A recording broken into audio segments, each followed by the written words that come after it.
Díomh a cóide agus fáilte arás. Hello friends and welcome back to the Craig Creek podcast. Elaine is Anam Dum. Elaine Doyle is my name. I am your host and it is with deep, heartfelt gratitude that I welcome you back to this sacred space.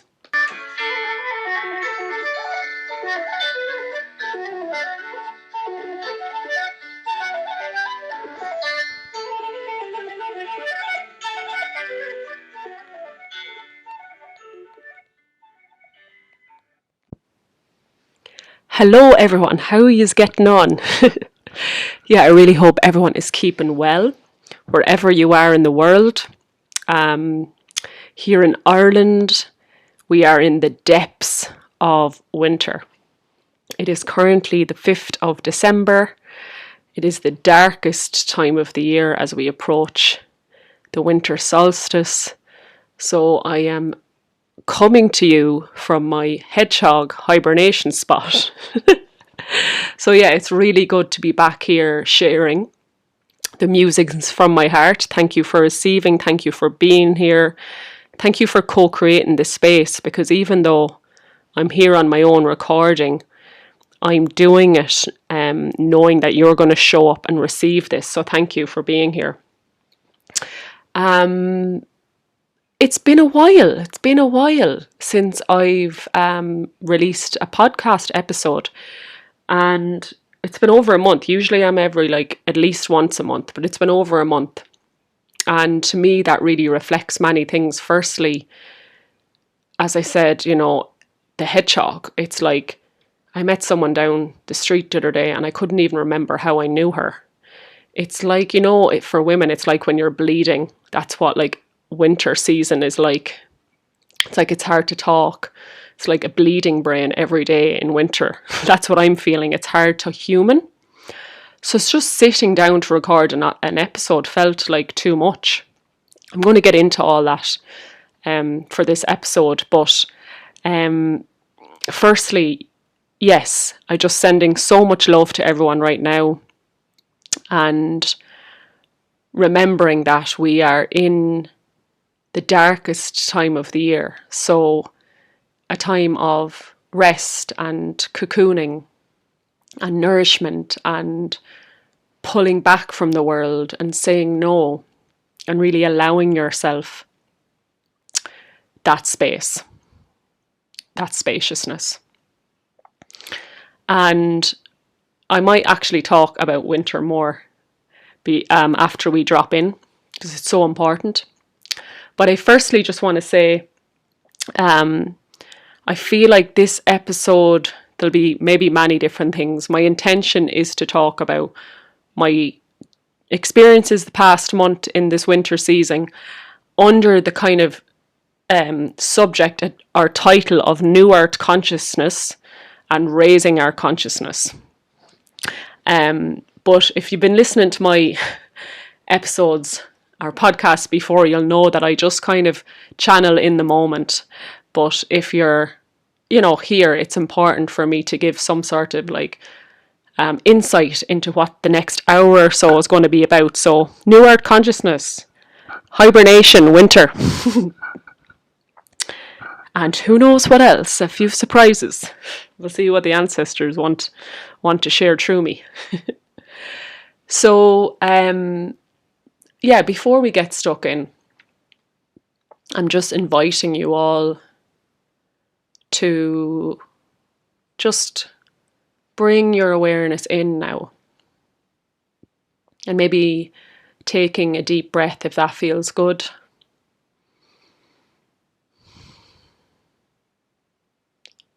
And through the breath, we bring ourselves home to the I am presence. And perhaps just bringing your awareness from your head down into your sacred heart now.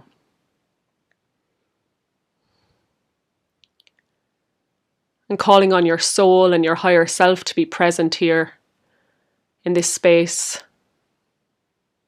Your heart and your soul is why you're here. So just receiving from the heart space that which your heart and soul came to receive here.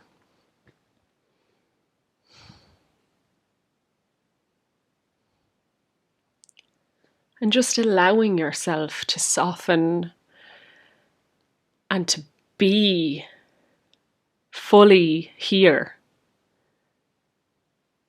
You know, we're always next, what next, or what to do next. But just allowing this to be your spiritual practice for today, or this evening, or this morning.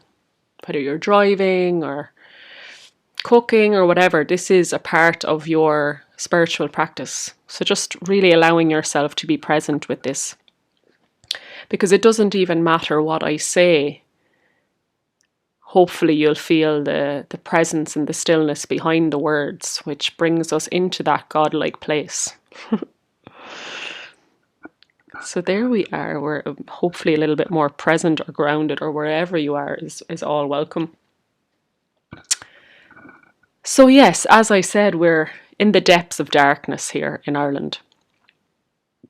And this is the first, you know, every year I become more sensitive, more tuned into the seasons and the turn of the wheel of the year.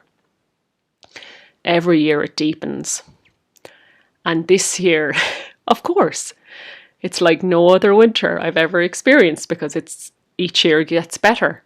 You know, we have this thing of getting older is a bad thing, when it's the complete opposite. Like, think about it. Have you got happier as you've got older? Most of us have. I was looking back at pictures of me in my 20s where I was fake tan, dyed hair, eyelashes. I mean, I even look better 10 years on. I look better because I'm more natural. Age is I think the older we get closer to God.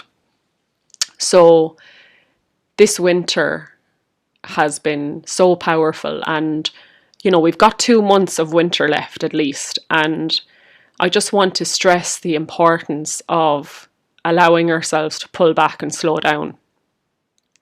I was saying it to my friend, like, I'm 36, okay, so maybe I'll live for approximately another 50 years. That means I've only 50 winters left. And winters are a really powerful portal to God, because we slow down and we go inwards. That's like, I want to make use of these 50. And who knows, this could be my last winter without children. Or definitely, you know, like, making use of the last winter, maybe single. Maybe I'll have more single, who knows. But it's like, well, I'm really going to make use of this. You know, and I do want to spend a bit of time talking about this. I know I've said that before, but there's just many threads coming in now around like how hard that's even been for me. Like, for instance, one of the reasons I thought I came to Kerry was to learn Irish. And the Irish lessons started recently, and I signed up, and I just couldn't go. I was like, I'm wrecked. It's nighttime. It's windy out. I can't actually. Like, if I'm really embodying what I preach, I can't. And I realised that everything I came to Kerry for, like all these things in the external, it's not about any of those things. It's about internally, the internal work, and how it would be different if it was summertime or spring going out and doing these things, but it's not. It's winter. And how, you know, I really want to bring this in. I recently reread one of my favourite books of all time that I was gifted in 2012, which is when the New Earth consciousness came on the planet, I believe, or it was the prophesized time. A nun handed me the book A New Earth by Eckhart Tolle. Tolle? I don't know which. Tolle. I'm going to say Tolle. And I reread that book, which I'm going to talk about. And in the book, he talks about, like, we have two main purposes. We've got our inner purpose, or our inner mission, and our external one. And the primary mission is our internal one. And it's only when we tend to the internal mission that we can really, that we are really rooted in our external mission, if that makes sense. So the foundations for our mission are internal work, and we birth our work from there. Okay, so I realized that winter is the perfect time to focus on the internal mission, not the external mission. Focus on the internal mission, not the external mission, and really pull back. And I am so proud of myself for pulling back this much, because I feel my consciousness has risen so much in the past month since I last recorded an episode. And I really hope that doesn't sound egoic, because it isn't. It's actually a dissolving of the ego that's happened for me. And I really want to share that journey with you all today.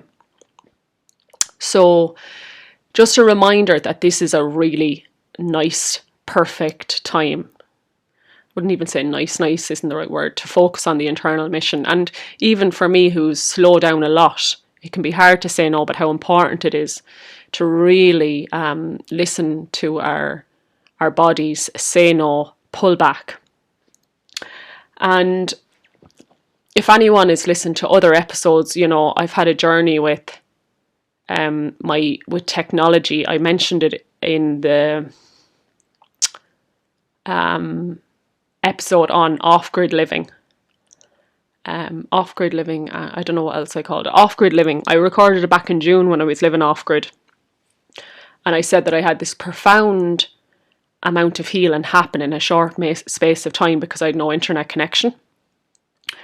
And since then, lads, I've actually been extremely boundary with my phone, because I realised that, I'm going to say this again, I've said it many times, me being around technology is like an alcoholic being surrounded by loads of alcohol. Okay, does that make sense? Technology is like my alcohol, and I'm trying to give it up. Technology brings me back into addiction and lower vibrational consciousness and disconnection. And it's very easy to slip back into it. Not that alcohol is the problem, not that the technology is the problem, it's my relationship with it. So since Samhain, I have, like, there was one, I think last week I didn't go on WhatsApp at all. Not once. WhatsApp for me is the biggest energy leak. And I'm just saying this because it's led to profound healing for me, actually giving the spaciousness to myself. And things can wait, you know. And I actually sent out a message yesterday, which I should have probably done ages ago, saying, hello everyone, I'm just acknowledging that I haven't got back to you. I'm in the process of a massive internal process and need to regulate my nervous system by being off technology. So I love you all, and I'll get on to you when I can. Probably should have done that ages ago, because it would have released a bit of guilt I had.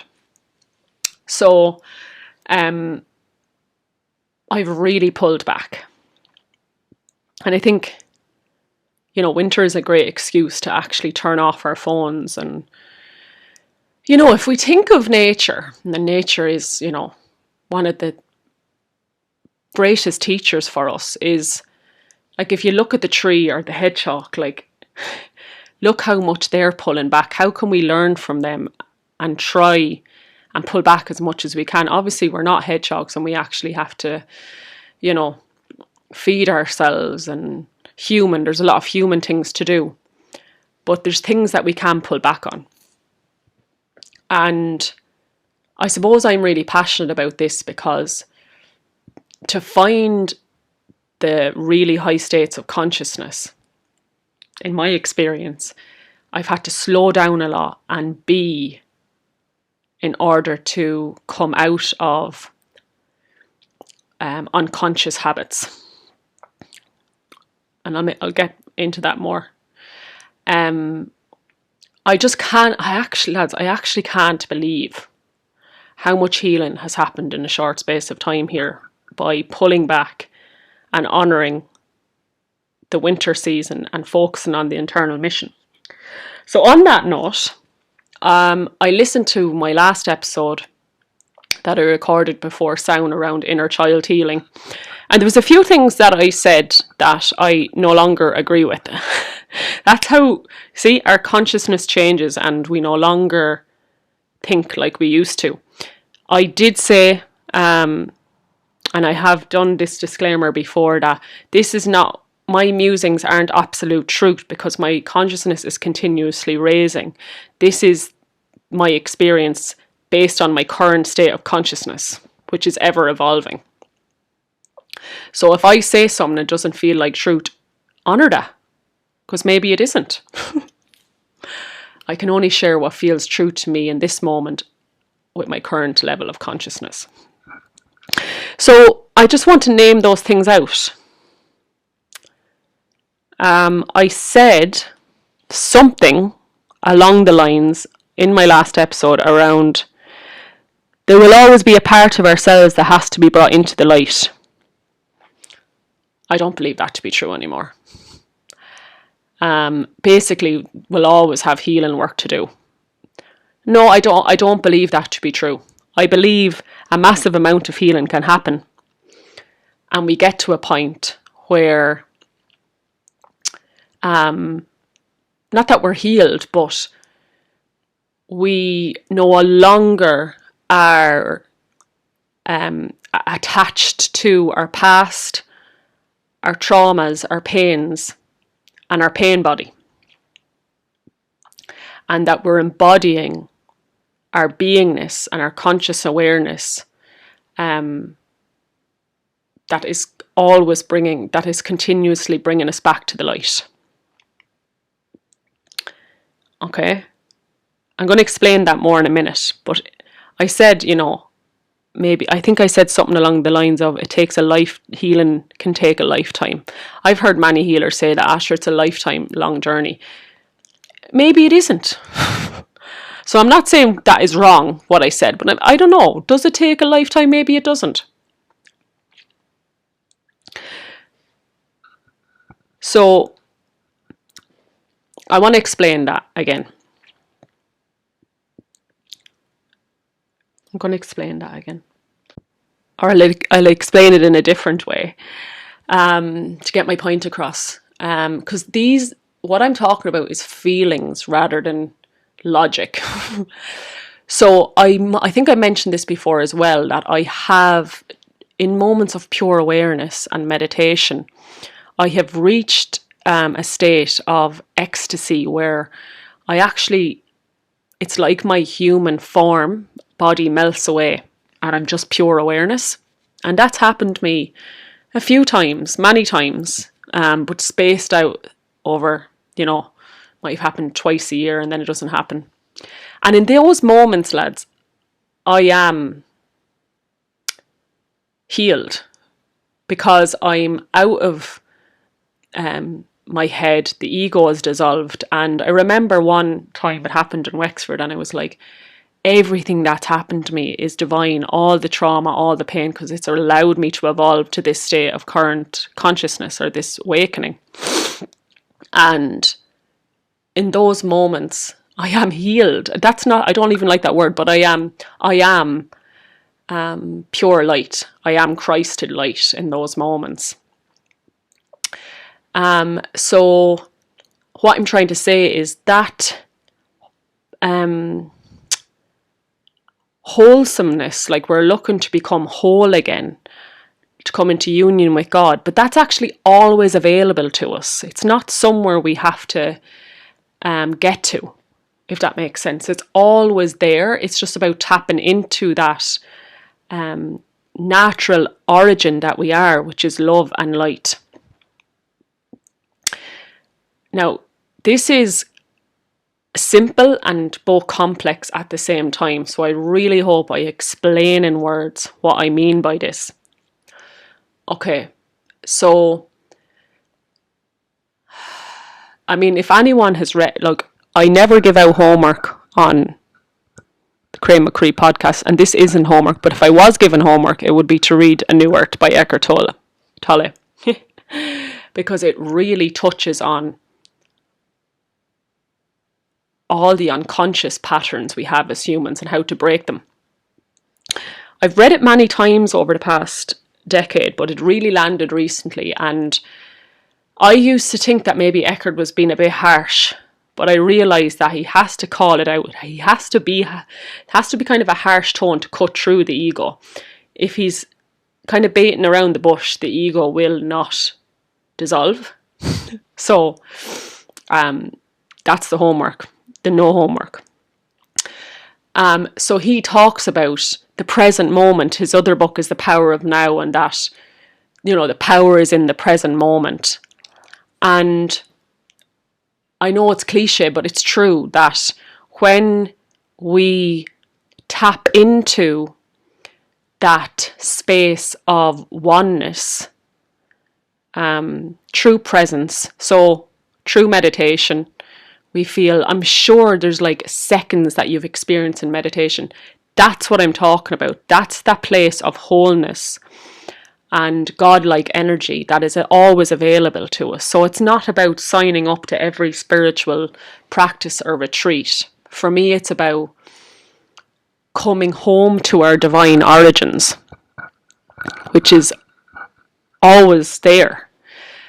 And this is where like we get to take everyone else off the pedestal, because I am no more special than you or anyone else, and you're more special than anyone else, because we all as humans have the ability to tap into that I am presence, that divinity, that, Jesus said the kingdom of heaven is within your heart. Okay, so that's why the statement, there will be always parts of ourselves that have to be brought into light, not necessarily true if we're continuously tapping into the light that is dissolving our pains and our traumas. Now,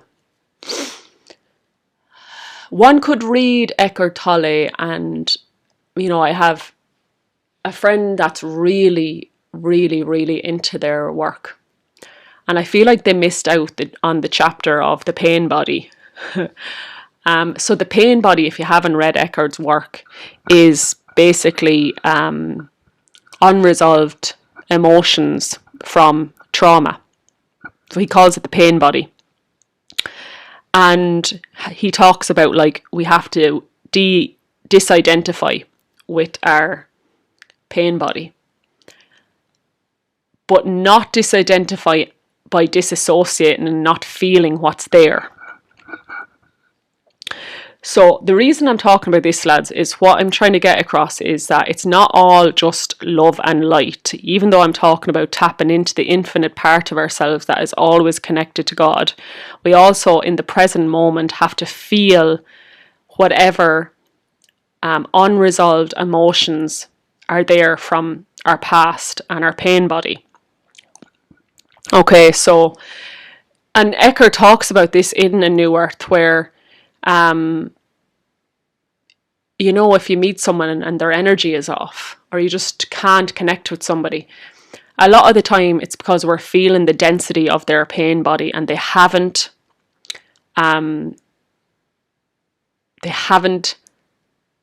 felt the unresolved emotions from their past.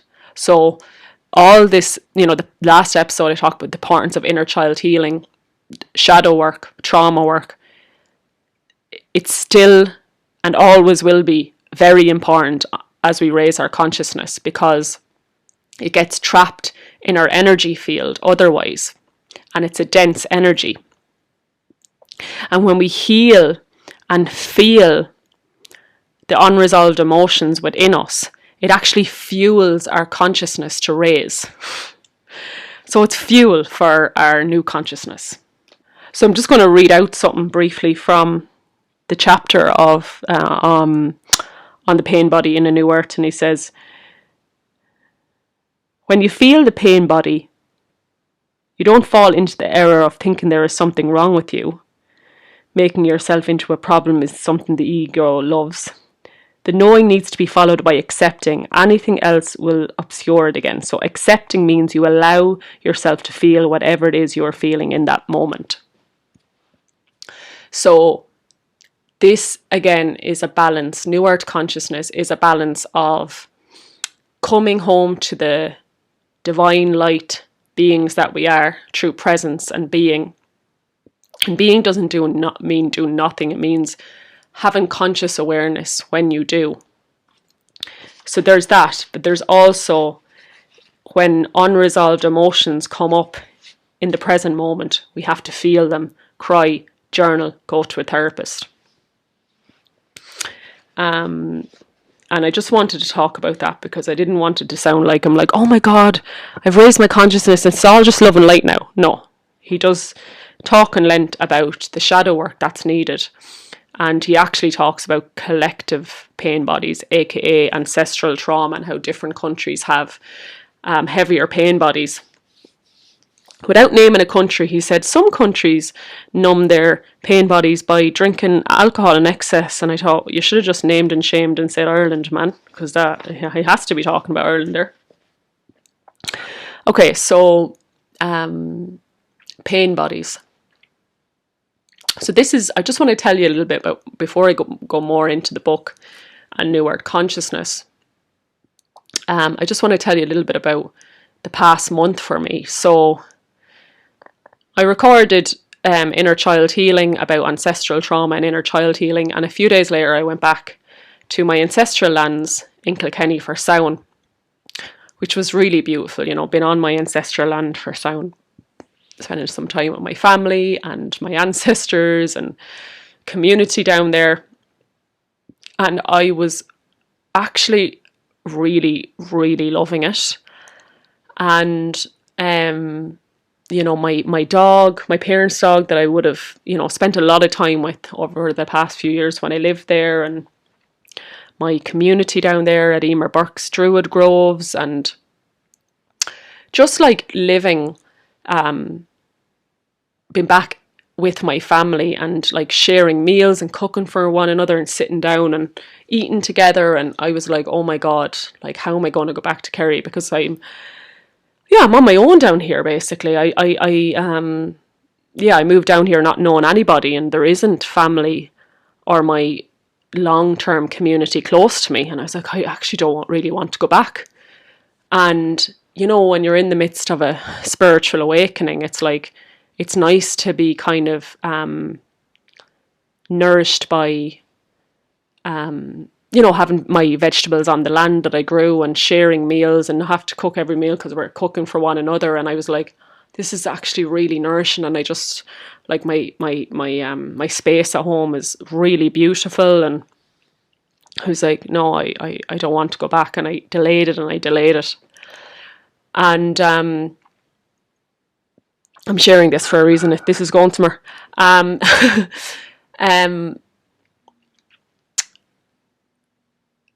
Anyways, of course I did come back because I know this is where I'm meant to be. Like, there's no doubt in my mind.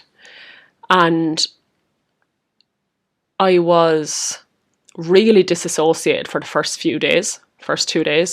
I had burnt myself out driving down, and I remember I had my therapy session a few days after I came down, and I was like bawling, and I was like, you know, this is the first time in years that I've had to winter on my own. You know, last year I was living in Wexford with my ex-partner, and before that I was always on my ancestral lands, well, for the last couple of years anyways, and how nourishing that is for me when I'm needing not co-living, but like community support to maneuver the depths of winter through a spiritual awakening. So I was like, okay, this is my first time doing it on my own for a while and not knowing really anybody down here, and just missing that family support. And, you know, during the therapy session, I was like, right, well, I am here and I'm going to do this. I'm going to do it as fucking well as I can. So I was just reminded in that session that I'm going to have to really focus every single day on my internal process. So that's what I did. So, you know, and even like Eckhart and all these spiritual teachers, like he talks about having to move to the other side of the world to write the book, or Muji, who I've been really learning a lot from the past week or two, he also, did pilgrimages to India. So like our soul will go somewhere where we don't have community, we don't have family, and we don't have support for a reason, because it's forcing us to really come into deeper relationship and union with ourselves. And, for anyone who has a great family and community around them, you'll know how addictive that can be. Not addictive, but like, we're meant to be in union and community. Like, I really believe that. However, there is times on our path where to evolve, we really need to be in isolation and solitude. And I did talk a lot about that in one of my podcast episodes. Maybe it was the off-grid one, because I was alone when I was off-grid, and how powerful solitude was for me at that time, and now is again in Kerry. So yeah, listen to that call if you're being pulled somewhere, because there's deep initiations on the other side of our greatest fears. Because like that was, I was afraid coming back, not afraid, but I was resistant. So my process was then, okay, I'm feeling like I'm in a bit of a jock and a heap here. And people did warn me. People were like, winter in Kerry is going to be tough. And I was like, oh no, I can't wait, it'll be great. And it's not the weather or the darkness. It's all of that. It's the fact for me that it's so far away from home that it's not the season where I can get in my car and drive and go and see people. So then, because since I moved here in July, I was actually going back and going to events back home all the time around the Easter, up to Lough Crew or whatever. So I suppose I couldn't foresee that I'd actually have to be down here and not see anyone for a long time. So anyways, blah, blah, blah. So I'm in this jock and I'm thinking, right, I know what I need to do now. I need to come home to God within me. So this is where I turned off my phone, didn't go on WhatsApp, wasn't on social media, said no to everything that I'd said yes to, the Irish lessons and things like that. And I literally just devoted a lot of my time to my spiritual practices. So reading Eckhart Tolle's book, A New Earth, journaling for it could be an hour or two every day, meditating like, I suppose like maybe today it was probably 2 hours of meditating and being out in nature. Luckily, there's been some sunny days and it's just absolutely beautiful here, where God is found within nature for me. And I just spend a lot of time in my home, basically. And that has really allowed some big internal shifts. And here is why.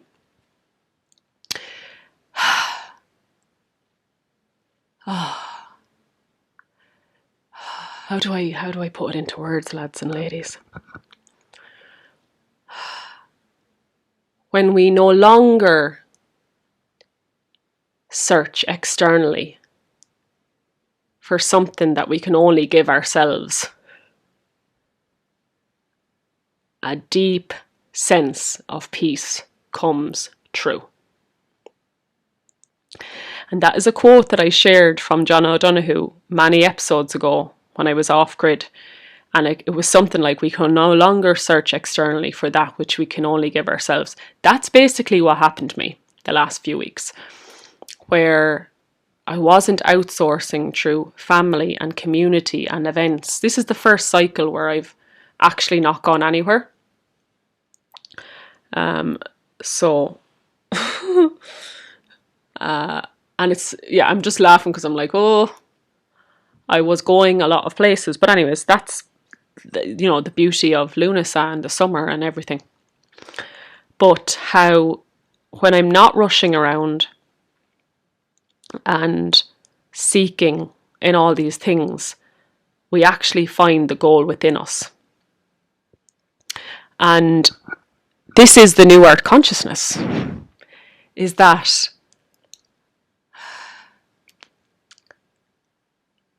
New Earth consciousness is that we are God. Not that we are God, but we are made in the image of God. We are divine human beings. We are conscious awareness. We are love. We are light. Like, that is our natural essence. And it's like, the more I sat with myself, the more I was just like, oh my God. And this has happened to me, as I said, many times on retreat, and different times I was meditating. But to have it this consecutively every day feels very new, and feels really special. And how do I describe how I went about it? Well, all the practices, but this was the big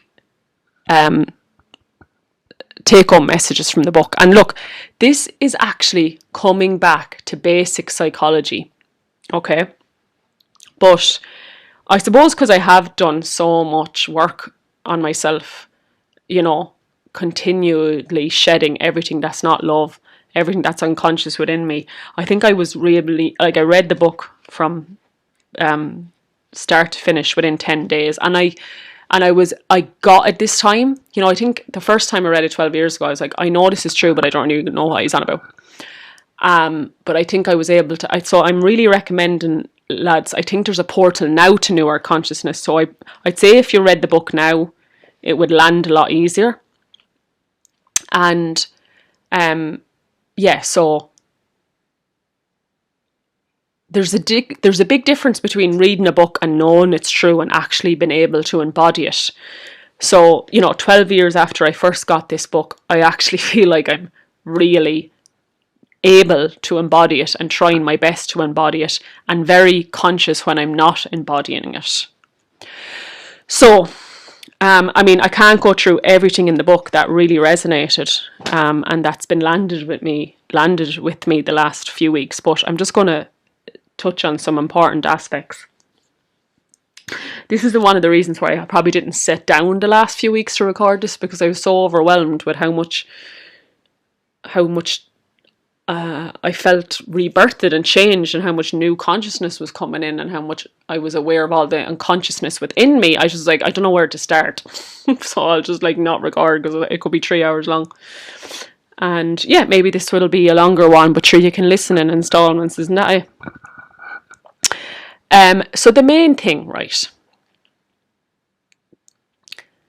is that, and this is, for anyone who's done psychology or cognitive behavioral therapy, this is basics, but the basic principles are so important. And if you haven't looked at any Mooji stuff, Mooji, he talks about this. This is the basic principles are the being awareness. So this is the basic stuff, but it's about mastering the basics. So yeah, when I was starting off reading the book, chapter 1 and 2, it's like, I am not my mind, I am not my thoughts. Okay? I am not my mind, I am not my thoughts. And that alone, lads, can bring so much peace. I'm always reminding my clients of that. If I was to act on the thoughts I had and believe the thoughts I had, I'd probably be in a mental institution or in jail if I acted on the thoughts I have. Have mad crazy thoughts. I'm learning more and more not to fuse or attach or believe those thoughts. I know that they're not mine, they're not me, it's not who I am. And this is where I maybe haven't talked about this before, I don't know, but I'm a trained cognitive behavioral therapist and also an acceptance and commitment therapist. And acceptance and commitment therapy, if you haven't heard of it, is to me, it's a new earth therapy where it actually helps people to not change their beliefs or thoughts, but how do we defuse for them or not attach to them and let go. And I did that training in 2014, and it's massively helped me, because as someone who was my mind, and not all of our minds can be extremely busy.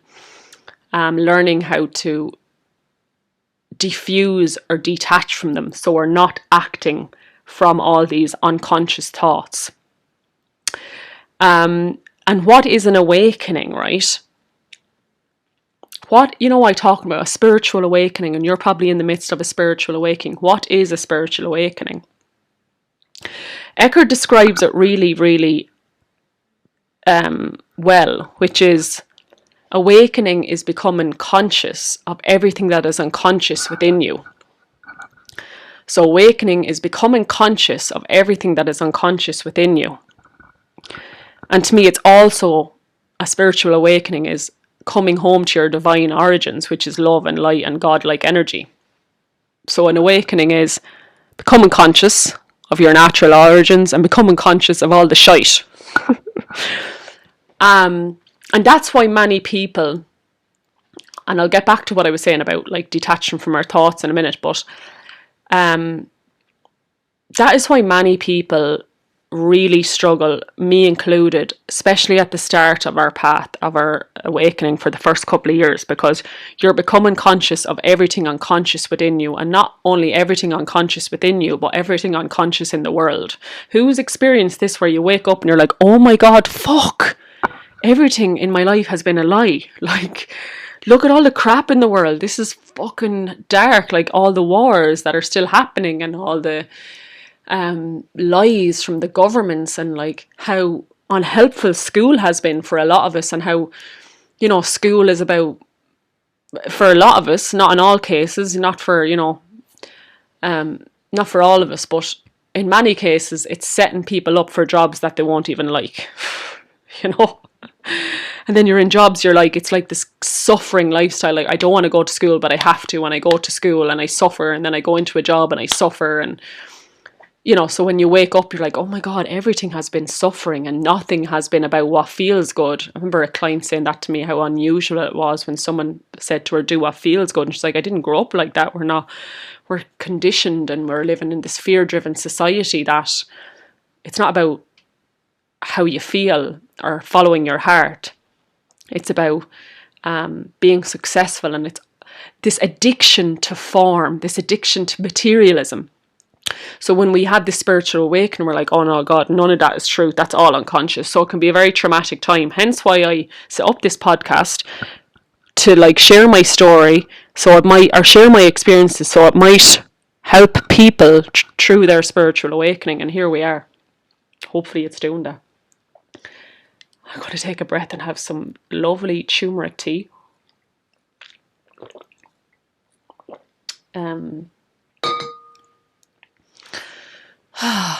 Where was I? Spiritual awakening. So, yes. So you're becoming conscious of that which is unconscious within you. And basically, in my experience, or my opinion, and in Eckhart's opinion, that what the unconscious part of us we can call our ego. Okay, so I'm sure you've heard the word ego. To me, the ego is the unconscious part of ourselves.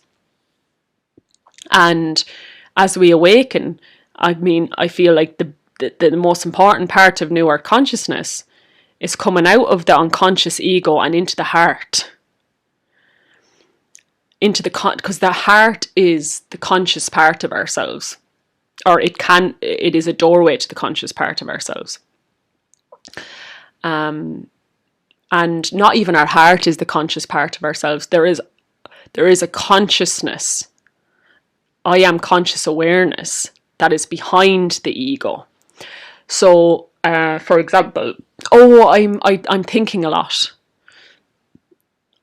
So the part of you that knows you're thinking a lot, that's who you are. You are the conscious awareness above your thoughts. So if you think about your thoughts being the clouds and the blue sky being your awareness, you are the blue sky. You are conscious awareness. That's who you are, but it's nameless in a way. If anyone noticed, I said my name is Elaine Doyle at the start of the intro instead of I am Elaine Doyle, because I'm not Elaine Doyle. I am conscious awareness. Elaine Doyle is a name. and it's a role that I play in the world, but it's not the essence of who I am.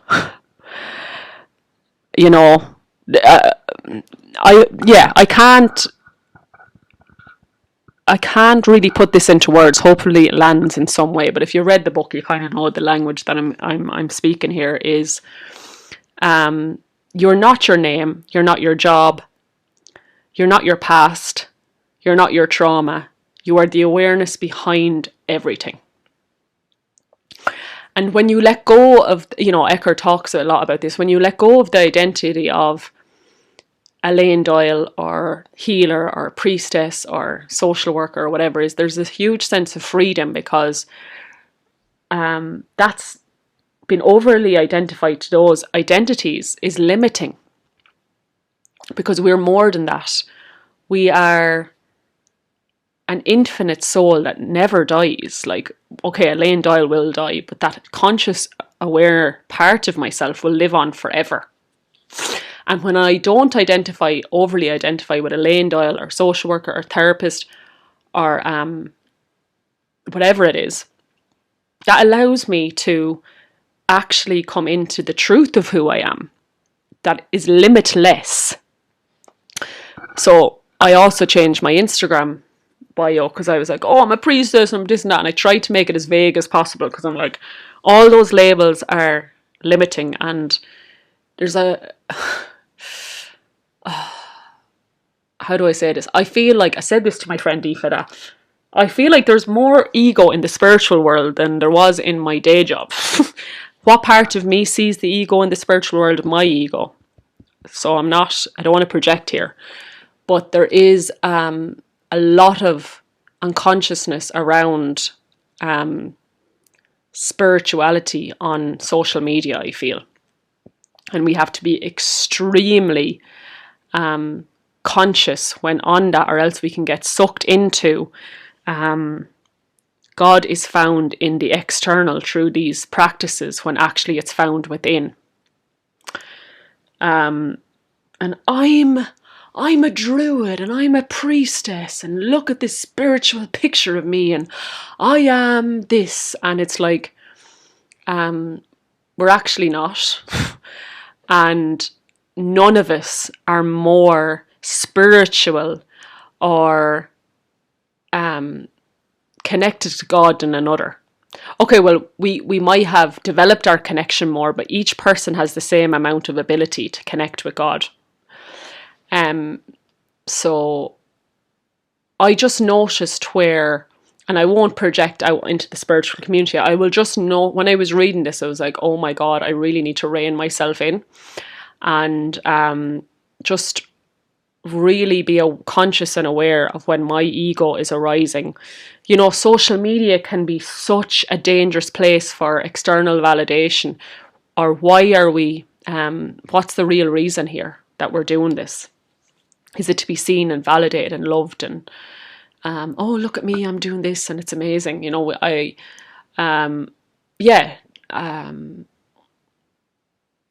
definitely the last few weeks have become more conscious of the unconscious within me. So I've said many times, you know, on this path or in this podcast, that like my ego's had to take a seat. My ego has had to take a seat, as in, like, I'm 36, I have a 09 car, I don't own my own home, and the most expensive thing I own probably is my car. I live very minimalistic, and I feel like the richest woman in Ireland because all my needs are very lovely. Like, I live in a beautiful sea view house, I'm renting, and I luckily have the resources to buy, you know, organic food, and I just feel such a deepening of a connection to God that I feel so rich and abundant. However, my ego's had to take a seat, because I've had to sacrifice the other things that the society and maybe some of my family members wanted me to have by this age. It was like family and kids and a house, and like my dad's like, oh, you need to get yourself a new car because I have to put it through the NCT every year, and I want him to look over it for me, and he's like, you just get a new car. And I'm like, I'm not addicted to external material things, you know, if you like saying to him. But he's only saying that for my safety because he thinks I'll break down or whatever. And it's actually like, I've actually never really had issues with this car, but that doesn't seem to matter. So of course, you know, this is about allowing the ego to take a seat. It finally landed why I kept having to say that to myself. Allow the ego to take a seat. Yes, Elaine, this is the new earth. This is about dissolving the ego. Not even about, dissolving the ego. This isn't about the ego. This is about the heart. This is about living a life that makes you feel good, that following your dreams. This is about nothing, lads. Nothing in the external is more important than your internal peace and your internal mission and purpose, which is to evolve and grow as a soul and to grow your consciousness. Not grow your consciousness. Grow your consciousness. Evolve. That's the most important thing. And I promise you, when we trust that's the most important thing, our needs in the external will be miraculously met. The needs in our external will be miraculously met. The needs in our external will be miraculously met. They mightn't be met how you want them to be met. So you might want your 2024 Land Rover, and maybe you will get that, but it's about being okay with the 09 Ford Focus as well, because that's, you know, it's and like I have many friends who are on the spiritual path and have millions as well, or a lot of money, but it's not about being attached to that. That's not the most important thing. And I was actually saying this to my therapist as well. It's like, sometimes, has anyone seen this on Instagram? Is that, if to be sow it in, sow it out. So like, you know, if, you know, to be spiritual is to have loads of money and to be abundant. And I remember one of my friends said to me, we haven't quite mastered the abundance bit. It's nearly like she felt pressured because she's spiritual to have loads of money. And I was like, you have a beautiful home and a husband and a child. I'm like, you're mastering abundance, girl. You know, I think, honestly, lads, I think we always have enough money. We always have the right amount of money that we're meant to have. For those of us on this side of the world on an awakening path. I was saying this to my therapist, that there's been times in my life, or over the past year even, that I've had a lot more discretionary income than I have right now.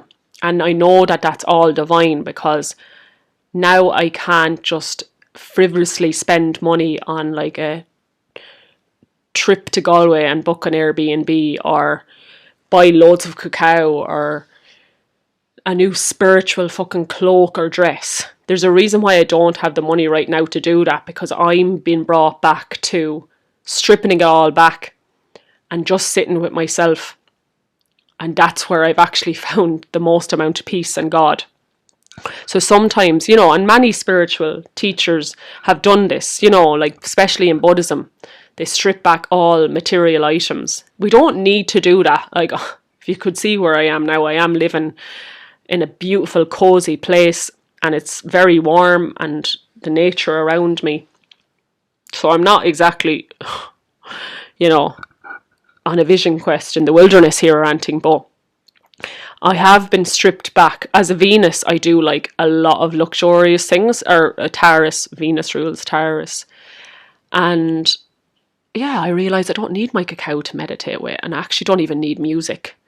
I do have my beeswax candles now, which I love, but I always know I have the right amount of money at any given time. And I think sometimes as well, and you know, in the New Earth book, he has a whole section on abundance, and you know, being in the flow of giving and receiving. The more we give, the more abundance we'll receive, and opening up that thing. So there's, I could do a whole podcast episode on abundance alone, but I won't. But I will say, you know, the way I said, me being around technology is like an alcoholic being around alcohol. The same can be with money, because money, if we're not completely conscious with it, can actually bring us into very unconscious energy where we're becoming addicted to the external and material things. And I've actually seen this in my community, where people got, a large amount of money at once. I'm talking hundreds of thousands or $1 million.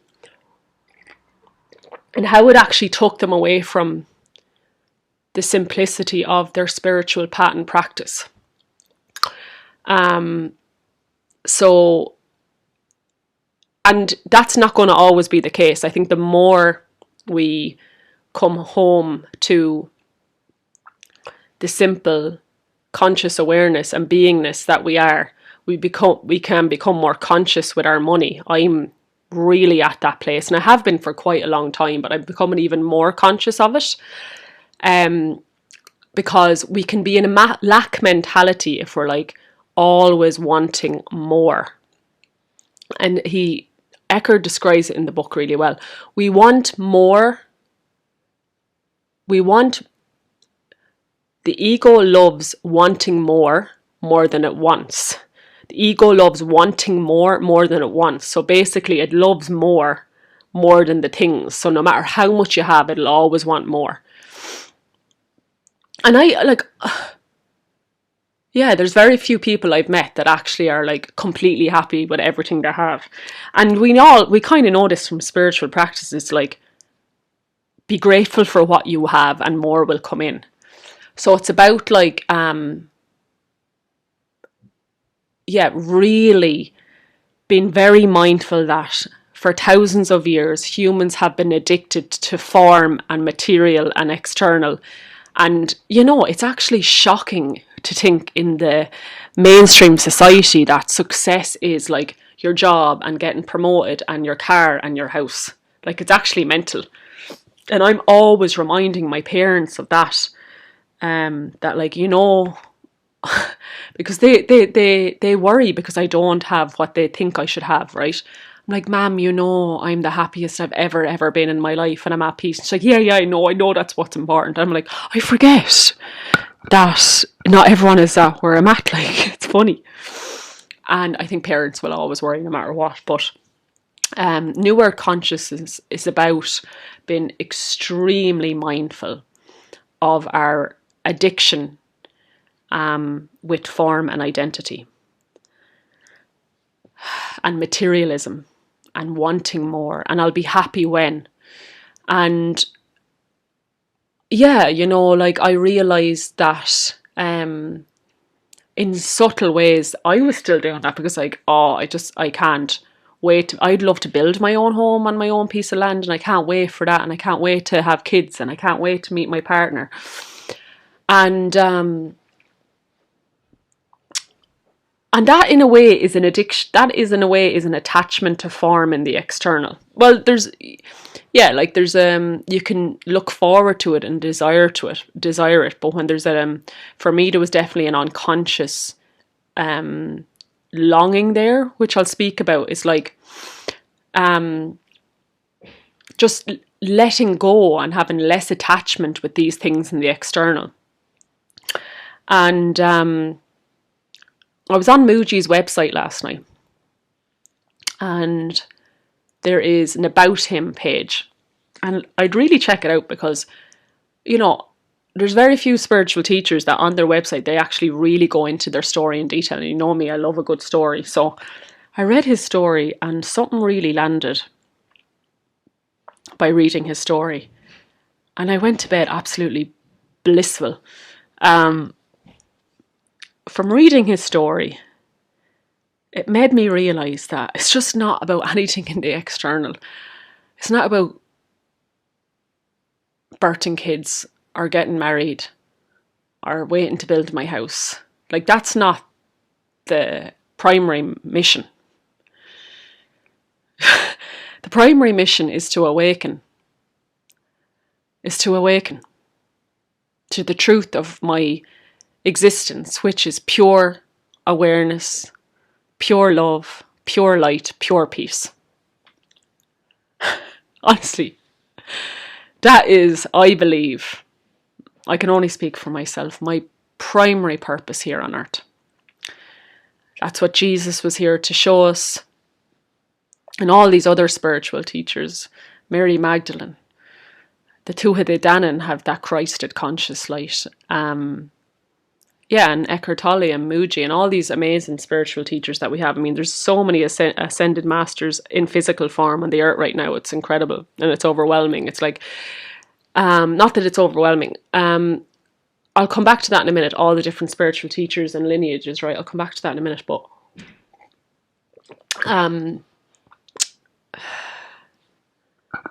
just making sure I have my microphone plugged in because I've been talking straight for 43 minutes.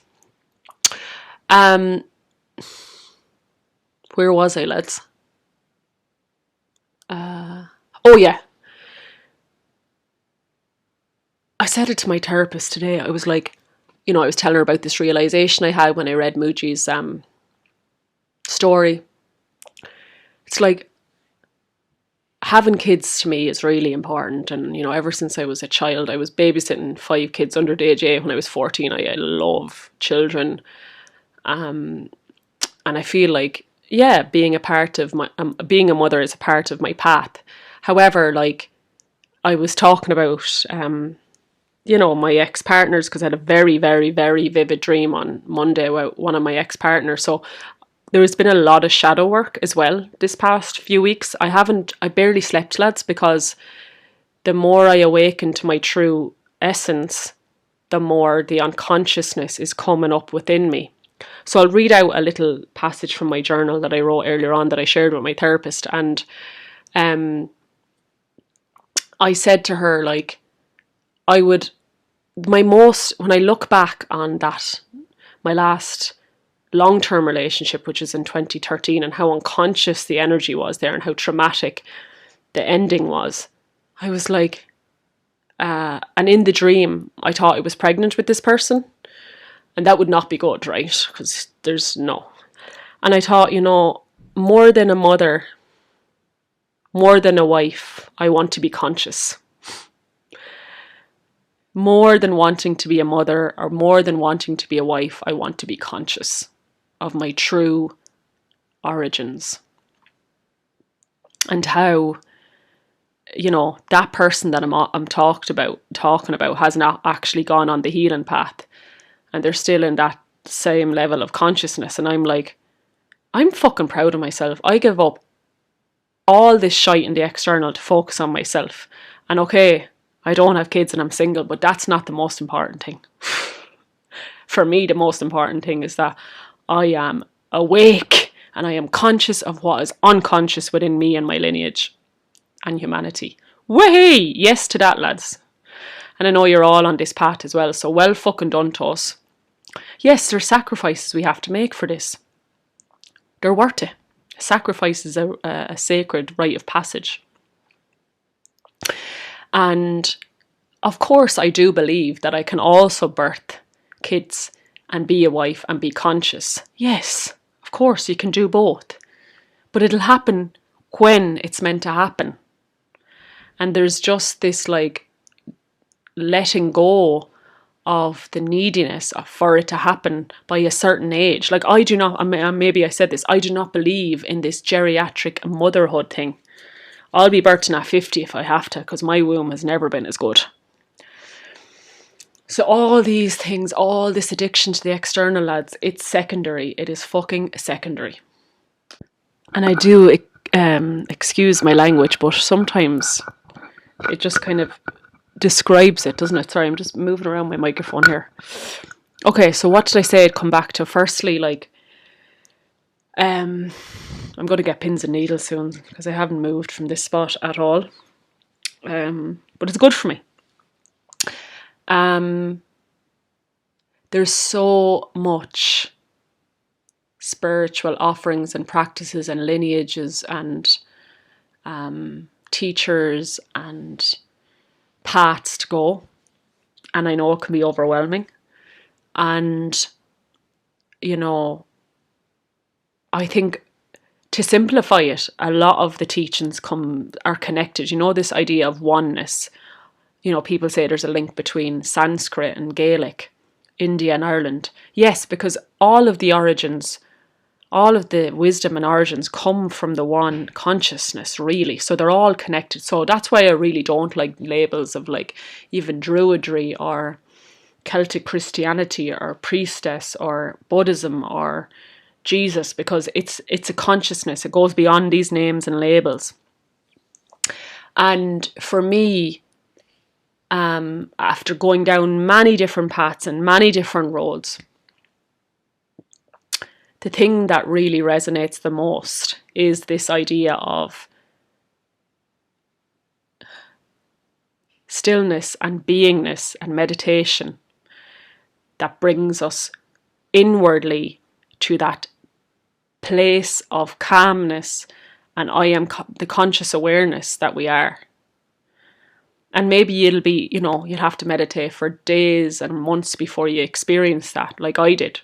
But it is there. You know, when I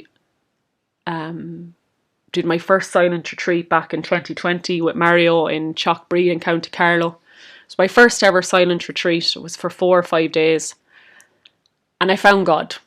Or another word for God is presence or peace within. And it was Chalkbree is like an old nunnery. So there's no luxury there really. It's basic accommodation and setting. But it is beautiful. They have a lovely garden outside, but it's basic in terms of like retreats, let's say. And I was like, if I had even been to the Bahamas or India, I wouldn't feel the peace I feel right now. Like I had a huge awakening then where I really found that sense of peace within. And that's what I've been really honing on this past few weeks. And it can't really be sold. It can't be taught. It can only be felt. So we don't need to read all the books. I know I am talking about Eckhart Tolle's book, but we don't need to read everything. We don't need to go to all the sacred sites. We don't need to always be doing lots of different things. And it's actually, for me, it's the closest I've got is true stillness and being. And I could spend a whole episode, which I hopefully will do soon, on conscious doing, which I've been practicing the last few weeks. I've talked to you about this in other episodes. Maybe you might remember around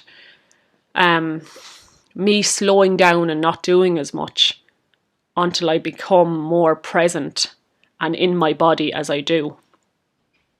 So that's he has 2 chapters at the end of the book talking about how to do things consciously, and that's raised my level of consciousness because we're not resistant to what we have to do, you know. I don't find doing the dishes joyful, so I'm in a state of resistance, which actually lowers our consciousness. So when we bring the being conscious awareness into how we do, that can also really raise our consciousness. That's a whole other podcast episode in itself, I feel, which I will do because it's really helped me regulate my nervous system. And it's only through a regulated nervous system, I feel, that we can really touch that infinite conscious aware part of ourselves. Not necessarily, I'm actually going to be careful, that's not necessarily true either. Okay,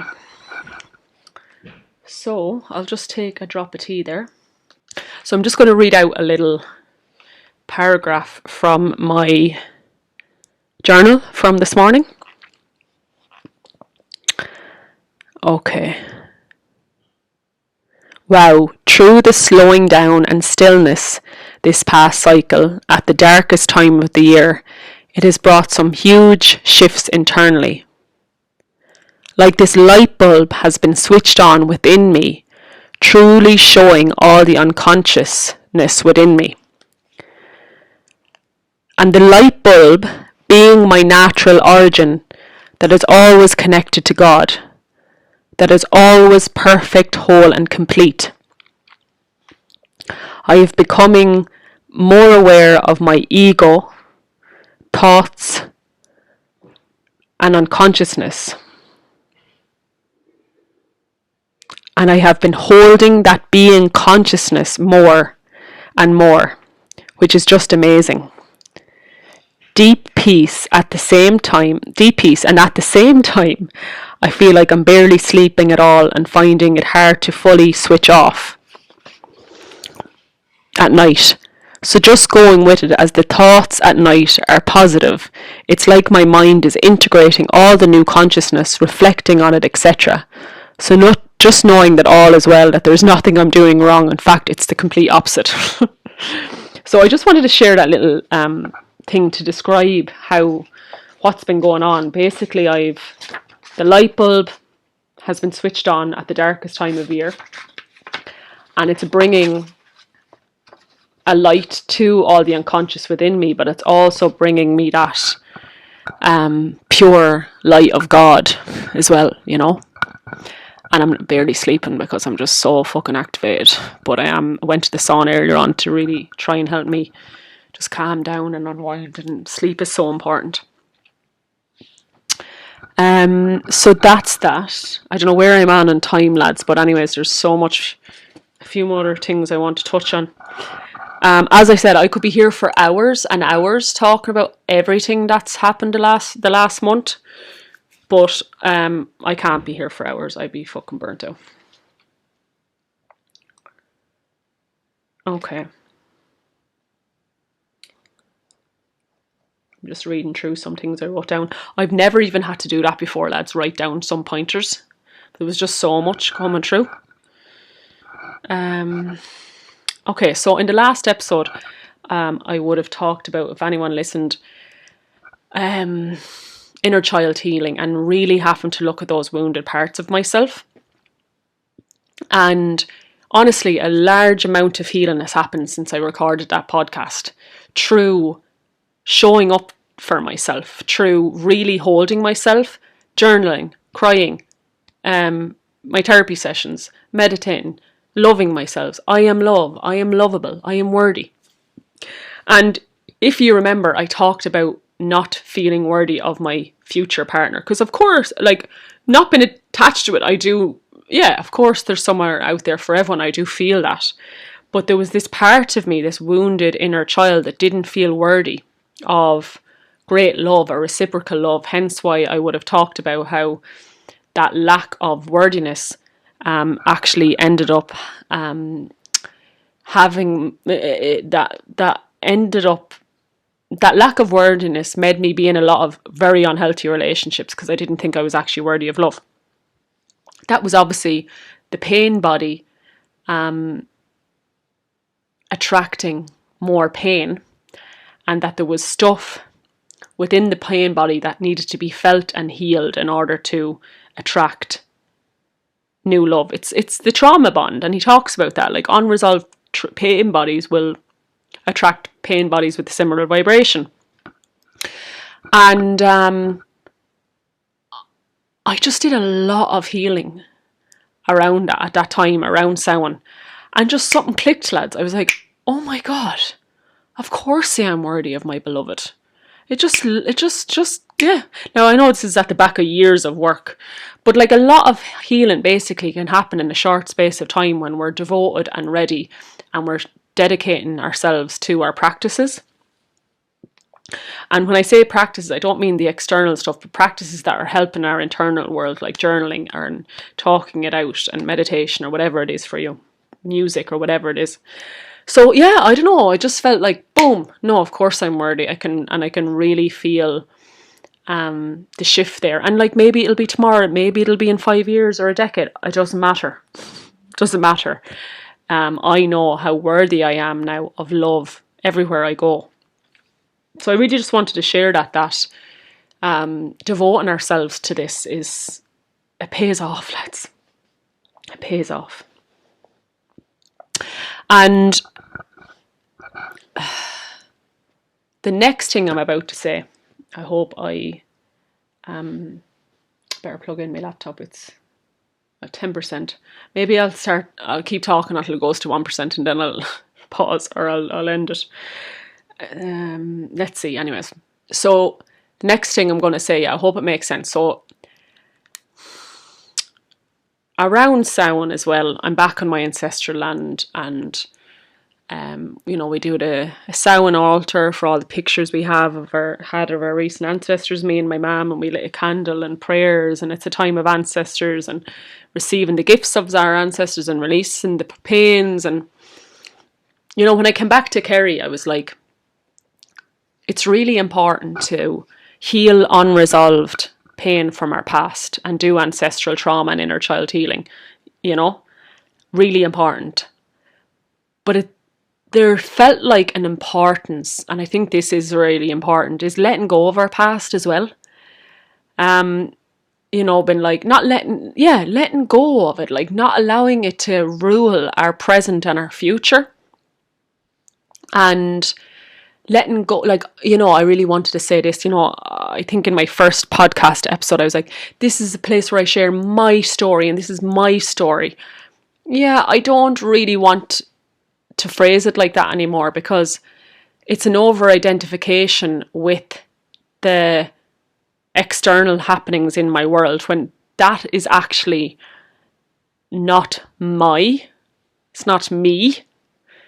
It's just experiences that I've gone through. So like, I really just want to create some detachment between me and my story. I'm going to phrase it differently and be like, this is my experience, and this is what I'm healing from. And how I can explain it is, sometimes we have this like victim mentality. Oh, look, all these painful, traumatic things, and I was abused, and I had really abusive partners, and had all these bad relationships, and okay, I'm not that person anymore, I'm doing whatever, when I dreamt about my ex, I cried, I felt it, I actually, wrote about it, talked to my therapist about it. So I'm not saying I'm disassociating from it, but I'm also not allowing that past to define me anymore. And I remember going on Today FM a few years ago, and I was talking about my story. There we go. My past experiences. And my mum, and I was talking about the day job and crying on the bus on the way to work because they were asking me about the news article in the Times about it or something. I don't know how I ended up on that, but my mum was like, now that you've said that story on, the radio station, maybe it's time to just like let it go or something. And I think she was spot on, to be honest. Like, I can't keep being attached to this old me. This is about who I am in this present moment, which is like very connected and at peace. Does that make sense? And he does talk about that. Eckhart does talk about that in the book in many places. I probably won't find it now if I go looking for it, but we have to be careful with this, because there can be like a complete dissociation where people completely numb and distract and bury their past without feeling it. I'm not talking about that. For me, it's more about like, when I was writing about the dream I had, I was like, you know what? I won't say the person's name, but I was like, I forgive you. And I know that was an unconscious part of you, and that you have actually a lot of beauty. And thank you for that traumatic ending, because it actually spiraled me on a really, really, really powerful healing, conscious awakening path. Because it was around then that I started reading A New Earth. And I think I've always been very grateful. Even the very abusive relationship I have, I knew it made me who I am. So it's this kind of like, I suppose, and even there's been some turbulent things with community that I've experienced in the last year or two, and it's like, everything is here for our evolvement, lads. Even if it's painful and traumatic, it's here to help us evolve, and we're able for it. And sometimes really painful experiences will help us awaken, because we have to find spirit, because the pain is so bad, we have to find solace. So it's this kind of changing the relationship with the past, knowing it's helped you evolve and get to where you are. So a part of that, I don't know if anyone is the same as me, but like had a feckin' Facebook account in 2009 and had all these woeful pictures on it, nights out, and I was looking back at them, lads, from like 13, 14 years ago. No, yeah, since 2010 basically. And like, oh my God, talk about unconscious. Like, it was looking like I had dyed hair, eyelashes, makeup, like complete. It's not even like it looked like a fun night out. I looked dead. I looked completely disassociated, zombie like I had an alcohol addiction. And I was just looking through all the photos, and I just had so much proudness that I had to really lose myself in that to find myself. I had to go fully away from source to come back to source. And not that there was a judgment there, but it was just like, you know what, it's time to delete a lot of these albums, because it's not about deleting those parts of myself. Those parts of myself have been brought into the light, but I definitely don't want people to be seeing that vulnerable part of my life on Facebook. So I'm actually going to go back and delete loads of other albums, because yeah, they're my experiences now to be kept inside of me, you know, rather than like all these, oh God, like the pictures, lads, of nights out from 2010. Who wants to be seeing those? So I think there's definitely like, if you can imagine just a like, you know, if you're like slow motion, Elaine looks back at her past and she swishes her head back and she walks forward stronger than ever. It's like, you know what, past, goodbye. Thank you for your lessons. I forgive everything that's happened to me. It's helped me get to where I am, but now I'm this person. And that person has died many deaths. So I think there's something about that, lads. I think there's something about not overly identifying with our past or the things that have happened to us, or my story, and this is my story, because yeah, I feel like it can lead to some unconscious patterns of, oh, like poor me and this happened to me. And actually, lads, I'm grateful for everything. And just on that, you know, he does say, and I so believe this to be true, and I'm pretty sure I mentioned it in my last episode, was this generation, our generation, whether you're like 22 or 56 listening to this, we're all this generation. We were the ones who had to mainly awaken through suffering. So that's why the shit had to hit the fan for us to wake up. I knew that, and I knew the next generation wouldn't have to. And I didn't really know why, but I just knew that to be true. Eckert explains it this way. Because there was so much density on the planet, the only way we were going to awaken was through suffering. Now that the earth is ascending and we are ascended, or we're ascending and raising our consciousness, there's now enough light on the planet for people to awaken, aka the next generation, without needing deep suffering. And I read that and I was like, knew it. I knew my kids wouldn't have to go through this level of trauma to awaken, but we did, and we're well able for it. We were born for these times. We're doing fucking amazing. So coming back to like New Earth consciousness or raising our consciousness, you know, throughout many of my episodes, I've touched on this, right? Through mirror work is New Earth consciousness, where we're not projecting or blaming the other person. We're seeing that they're mirroring back a part of our consciousness and a part of our energy, the good and the bad. I don't think I've done a full episode on this yet, but I will, is forgiveness.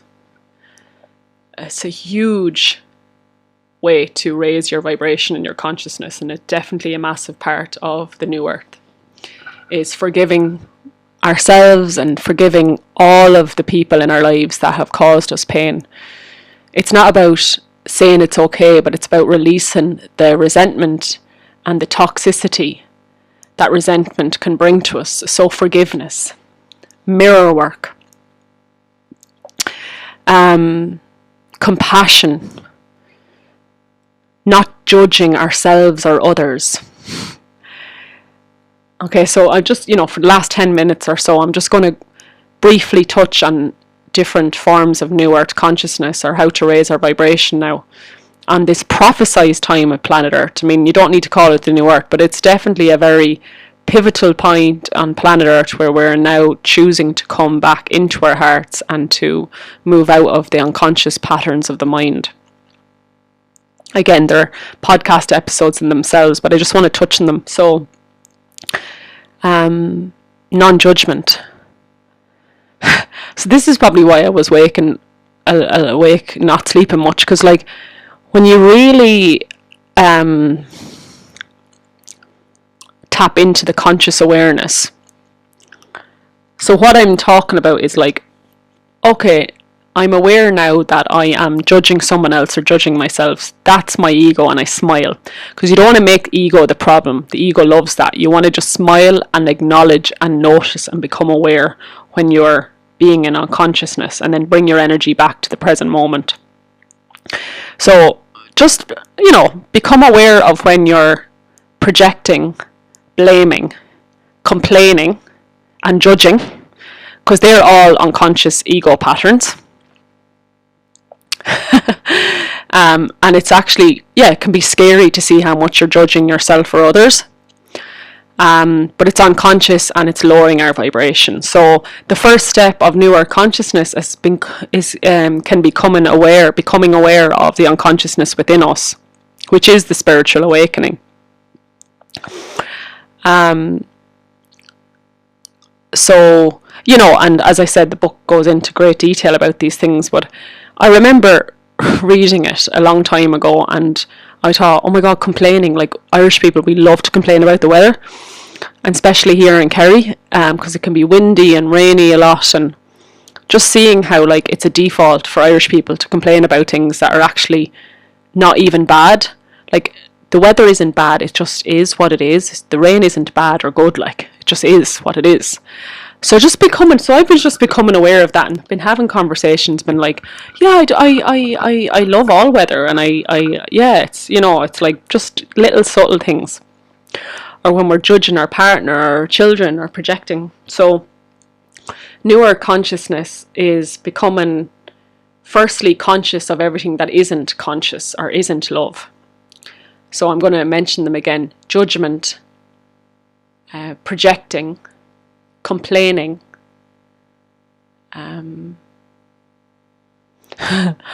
judgment, complaining.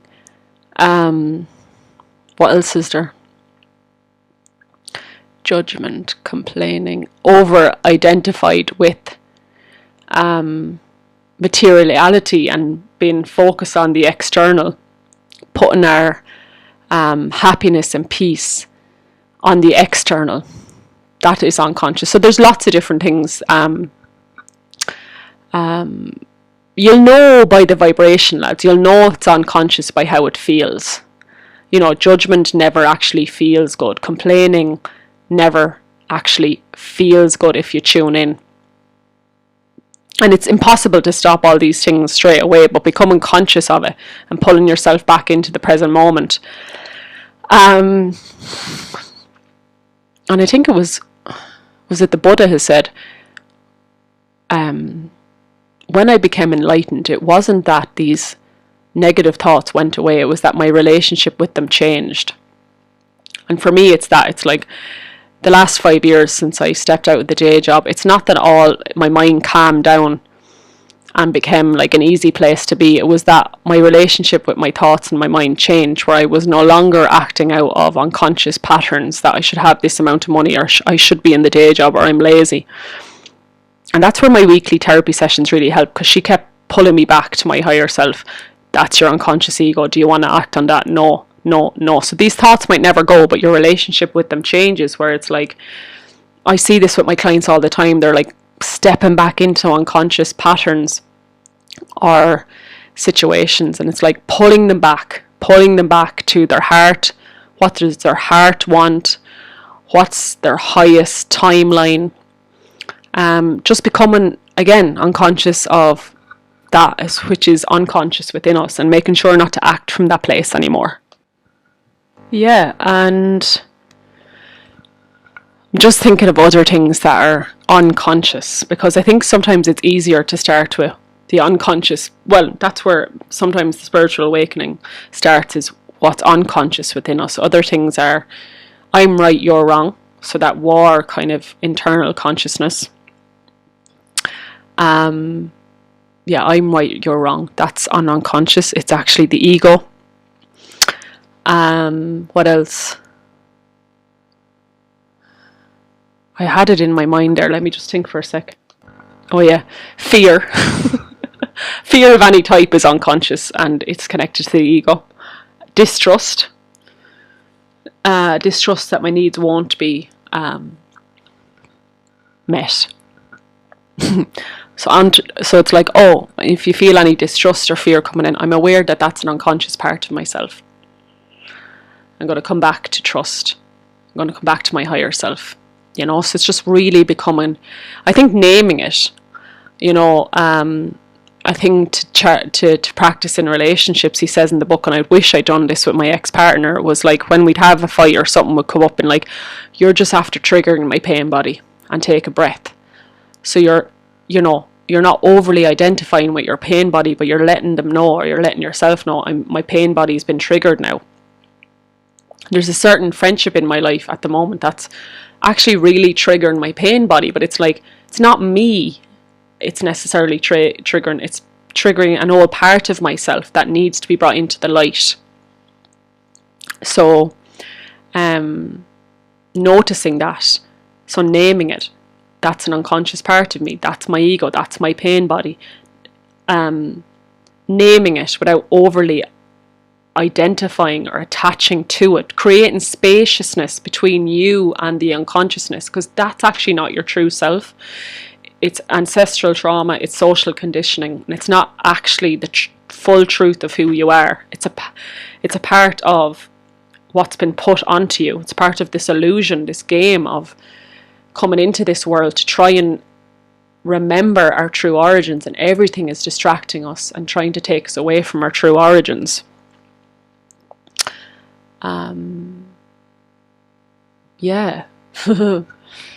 Unconsciousness, turning it into consciousness. Yeah, it's nearly like becoming the observer. And like I usually put, when I'm talking to my therapist, I usually put my hand on top of my head. Why? You can imagine my hand is on top of my head, and my hand is this like observer. So I'm observing what's going on in the mind, I'm observing what's going on in the pain body, I'm observing what's going on in the ego, rather than being totally attached to it. I'm creating a spaciousness. It's like my higher self is above my crown chakra, my higher self is looking down on everything. So there's this spaciousness created between me and the unconscious wounded part of myself. I really hope some of this makes sense. I know it's, as I said, it's a felt experience and it can be hard to put into words, but I obviously had no problem putting it into words because this is probably an hour and a half long. So yeah, I'm just going to tune in and see if there's anything else before I finish up. Yeah, this is something I also just wanted to say. Something that's in the book is like, everyone's ego is different. The ego is conditioned by the past. So if there has been a lot of trauma and pain in your life, then the ego can be more stronger and more dense, right? So it is conditioned by the past. However, how we deal with it is the same. And Eckhart says, I have it written down here, egos vary from person to person, but deep down they are the same. They live on the identification with form and separation. So even if we've had the perfect childhood and we've had enlightened parents, we all still have egos there, right? So basically it doesn't matter in a way what kind of past we've had, how we deal with, how we dissolve the ego is the same for everyone, because as he says, at the core they're the same. And I would say that, I think I said it in my last episode, which is like we all have the same core wounds as human, and one is separation. The human, or the ego, loves to find separation. You know, you might have a best friend and you haven't seen them for a while, and your ego starts to tell you why, you know, it's time to disconnect from them. It looks for our differences rather than our shared things that we have in common, because the ego is conditioned to complain and judge and to find separation. And the ego's food, no, pain is pleasure to the ego, you know. And this is why watching TV, especially any like war or violence, actually feeds the pain body. It's really bad, because it's actually giving more pain to the ego, fuel to the ego, you know. So I've been very, very diligent about what we watch. But yeah, it's important to say that all our levels of ego varies, but at the core it's the same. So you're not alone, lads. Absolutely not. There's a reason why Eckhardt's books have sold like 30 million copies, because we all have common core wounds here, which is centuries of been completely fused with the ego and the mind and not living from the heart. So to sum things up, to finish things on, or finish things off on, because I was thinking in my mind there's loads more, but this is loads, and I'll come back again in the next episode and see what needs to come through then. I mean, to really sum it up very briefly, and we started off this episode with it, it was like bringing our consciousness from our head to our heart. It's really basically what New Art consciousness is. Moving out of the unconscious ego or mind and into conscious awareness and into the heart and into love. And even the conscious awareness is beyond the heart. But I think it was a video I was watching by Muji. Lads, his videos on YouTube are just incredible, and his meditations on Spotify, I've been loving them, and all his music. He says, you know, the mind wants to be in the heart. So it's like bringing the consciousness of love from the heart into the mind, into our mind, so our thoughts are loving, you know. So our mind is actually a very conscious place, full of love and high vibrational conscious energies. You can be in your head a lot, but what if it's a good place to be? You know? So yeah, moving from the head into the heart, not allowing our ego or our mind, the unconscious parts of ourselves, to rule our lives for any more. For another second, it stops now. And how this dark time of the year until Imbolc, or maybe even later, is the perfect time to really do this inner work. And, you know, this is, maybe I've said this before, but this is like a sound on top of a sound. Like, we've been shedding everything that isn't love for the past probably at least 5 years. So it's like, I know a lot of people have been feeling very internal no matter what the season is, and I have too. And that's very normal, you know. We're in the midst of a massive awakening on planet Earth. So allowing yourself the process and allowing yourself some crack. I've never been looking forward to Christmas as much. I'm going to like literally watch Harry Potter and eat really good food and just enjoy the giving of and being around my family and just having a bit of crack. So I'm going to knuckle down until I have to go home for Christmas and really come into as much New Earth consciousness as I can before I come home, because that'll be a test. Was it Rumi, or who says you think you're spiritual till you go home, till you're around your family for a week? So at Sound now I had a good practice at it, in fairness. You know, he says like the importance of not reacting to unconscious people. When you're reacting, that's the ego within you. So there's lots there. I could be here, I won't go on, but so yes, I think that's it for now. And just to say, there is in that a way, like, I really feel like I've had a massive, massive leap in my spiritual awakening in the past few weeks. And that can be, lots of my shadow was brought up then, the unconscious parts of me. Like, I have a lot of healing to do with my body, my nervous system, my sexual energy. There's a lot there that has to be brought into consciousness. So it's deep shadow work still. But that's, if I'm calling myself a spiritual person, then that has to be me doing shadow work. As I said, spiritual awakening is to be conscious of that which is unconscious. So anyways, Anam Karja, thank you so much for being here, for receiving this episode. I'm sending you all so much love from this beautiful part of the world, County Kerry in Ireland. Thank you to all your lovely messages of support, and thank you to those that have donated towards this, the runnings of this podcast. I really appreciate it, and I'll leave the link if anyone else would like to support the Cream of Creep podcast. That would be great. And just having you here, it means a lot to me. So thank you so much, everyone, and I will see you on the next episode. Slán go fóill. Go raibh agus beannacht.